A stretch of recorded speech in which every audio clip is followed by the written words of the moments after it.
Deputed MLA Penugonda deputed MLA ఉషాజీ చరణ్ గారు సత్యసాయి డిస్టిక్లోకి పోయి కలెక్టర్ గారితో మెమోరాండం ఇవ్వడం జరిగింది. ఈరోజు ఆమెకి ఒకటే అడుగుతున్నాం. సర్పంచ్లు అంటే ఇంతకు ముందు రాజుల్లా బతికేవాళ్ళు. సర్పంచ్ అంటే ప్రతి ఒక్కరికి గౌరవం ఉండేది. అదేవిధంగా ఈనాటికి చూస్తే జగన్మోహన్ రెడ్డి ప్రభుత్వంలో సర్పంచ్ వ్యవస్థనే నిర్వీర్యం చేసిన వ్యక్తి మన జగన్మోహన్ రెడ్డి. అలాంటి రాజకీయ పార్టీలో ఉండి ఈరోజు ఆమె కళ్ళుబల్లి కబుర్లు చెప్పి నీతి వ్యాఖ్యలు చెప్తాంది. ఎందుకంటే ఈరోజు సర్పంచులు నిధులు వాడుకొని సర్పంచులు డమ్మీ చేసిన ఘనత వైఎస్ ప్రభుత్వంది, జగన్మోహన్ రెడ్డి గారిది. అంతేకాదు మా నిధులన్నీ దొంగిలించి ఇతర పథకాలకు వాడుకొని ఆయన పబ్బం గడిపిన వ్యక్తి జగన్మోహన్ రెడ్డి. అలాంటి వ్యక్తి ఈరోజు మళ్ళా ఉషాజీ చరణ్ మేడం గారు వచ్చి నీతి వ్యాఖ్యలు చెప్పడం అంటే హాస్యాస్పదంగా ఉంది. దీన్ని తీవ్రంగా ఖండిస్తున్నాం. మా సవితమ్మ గారు ఎక్కడా కూడా సర్పంచులు కానీ ఎవరిని కూడా కండబా వేసుకో మీకు మా పార్టీలోకి వస్తే మేము నిధులు విడుదల చేస్తామని ఎక్కడా భయభ్రాంతులు చేయలేదు. ఎవరు వాళ్ళ సర్పంచులని అడగచ్చు. సర్పంచ్ డెవలప్మెంట్కి పంచాయతీల డెవలప్మెంట్కి మేము ఎప్పుడూ అడ్డుకోము. మా ప్రభుత్వం నిష్పక్షపాతంగా పనిచేస్తుంది. మా ప్రభుత్వంలో ఈరోజు సర్పంచులందరికీ నిధులు విడుదల చేశాం. మీరంతా బాగా డెవలప్ చేసి గ్రామాన్ని అభివృద్ధి పరచండి తప్ప మీరు కండవా చేసుకోండి మా ప్రభుత్వం మా పార్టీలోకి రాండి అని ఎక్కడన్నా ఉషాజీ చరణ్ గారు నిరూపిస్తే దేనికైనా సిద్ధమే.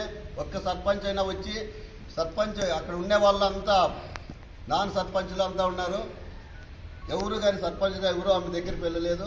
ఆమె ఏదో అబద్ధాలు గడుపుకొని ఈరోజు ఏదో జిల్లా అధ్యక్ష పదవి వచ్చింది నేను కూడా ఉనికి కాపాడుకోవాలని పోయిందే తప్ప వేరే ఉద్దేశంతో ఆమె ప్రజలకు సేవ చేయాలని ఉద్దేశము, సర్పంచ్కి సేవ చేయాలని ఉద్దేశంతో ఆమె ఎప్పుడు పోలేదు. ఇంతకు ముందు కూడా ఆమె కళ్యాణదుర్గంలో ఎమ్మెల్యేగా ఉంది. అక్కడ విచారిద్దాం సర్పంచ్లకి ఏం న్యాయం చేసిందో, ఈరోజు ఆమె ఏం న్యాయం చేస్తుందో మనం కూడా ఆలోచించుకోవాలి. ఎందుకంటే ఉషాజీ చరణ్ గారు మన జిల్లా అధ్యక్షుడు అయిన తర్వాత మొట్టమొదటిసారిగా ఆమె ప్రెస్ మీట్ పెట్టింది. ఇదంతా రాంగ్ ఇన్ఫర్మేషను. మా సవితమ్మ గారికి అలాంటి ఉద్దేశం లేదు. ఎందుకంటే ఆమె గ్రామ అభివృద్ధి కావాలి, మన డెవలప్మెంట్ కావాలనేది మా చంద్రబాబు నాయుడు గారు, మా లోకేష్ గారు, మా పవన్ కళ్యాణ్ గారు అభివృద్ధి బాటలోనే ఉంటారు తప్ప వేరే ఉద్దేశం లేదు. సర్పంచులు కూడా వచ్చి మాట్లాడినారు. మాకు ఫండ్స్ వచ్చిన దానికి ధన్యవాదాలు తెలిపేకి వచ్చినారు తప్ప ఇంతకుముందు గ్రామ ప్రభుత్వంలో చాలా ఇబ్బంది పడినాము, మీరు వచ్చిన తర్వాత మాకు ఫండ్స్ రిలీజ్ అయినాయి, చాలా ధన్యవాదాలు తెలిపేకి వచ్చినారు తప్ప మేము వాళ్ళని పిలిపించింది లేదు. వాళ్ళందుకు వాళ్ళు వచ్చి కృతజ్ఞత తెలిపి ఆమెను కూడా ఎమ్మెల్యేగా కలవడానికి ఒక మంత్రిని కలవడానికి వచ్చారు తప్ప వేరే ఉద్దేశంతో వాళ్ళు రాలేదని తెలియజేస్తున్నాం.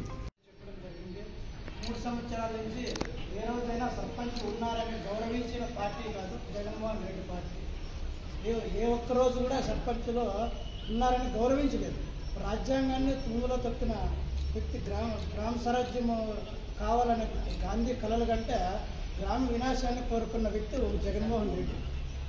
ఇలాంటి వ్యక్తి 15th ఫైనాన్స్ 14th ఫైనాన్స్ డబ్బులు వస్తే సాయంత్రము అమౌంట్ సర్పంచుల అకౌంట్లో అంటే పొద్దున్నే చూసేతలకే అకౌంట్లో డబ్బులన్నీ ఖాళీ అయ్యాయి. 3 సంవత్సరాల్లో ఏ ఒక్క రోజు కూడా సర్పంచ్కి నిధులు ఇస్తామని చూసిన వ్యక్తి కాదు ఈ జగన్మోహన్ రెడ్డి.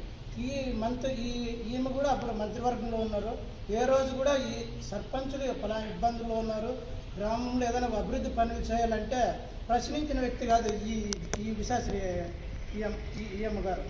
కనీసము గ్రామాల్లో రోడ్లు వెళ్ళినా, లైట్లు వెళ్ళినా, డ్రైనేజీలు వెళ్ళినా సర్పంచ్ని ఇంతవరకు ఏ సర్పంచ్ కూడా మేము ఉన్నాం ఈ సర్పంచ్గా ఉన్నప్పుడు ఈ ఫలానా పని చేసినాము అనే గుర్తింపు లేకుండా ఉంది.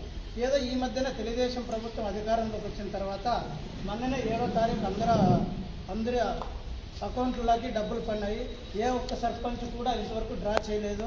అది టోకెన్ సిస్టమ్ ఉందంట. వాళ్ళు రిసీప్ట్ చేస్తే మా అకౌంట్లోకి వస్తుందంట. అప్పుడు అమౌంట్ డ్రా చేసుకోవచ్చు.